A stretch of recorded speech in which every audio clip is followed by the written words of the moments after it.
In this video, we will demonstrate how routing is created inside Business Central from SOLIDWORKS PDM.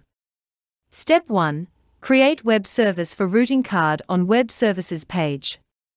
Step 2. In PDM, 2 ERP settings dialog, create 2 custom actions with values shown in video. Note, all values that are put as constant can be controlled in Advanced Variable Selection List tab.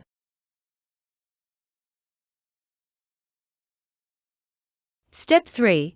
After custom actions are created, log out of Windows and log in again.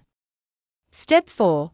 After logging in, right-click on Assembly and then select Create Routings option.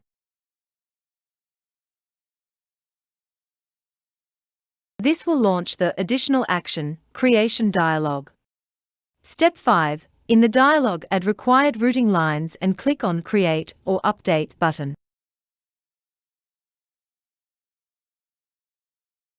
This will create the routing for assembly inside Business Central.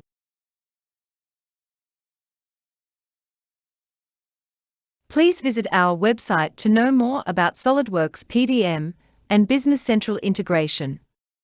Thank you for watching this video.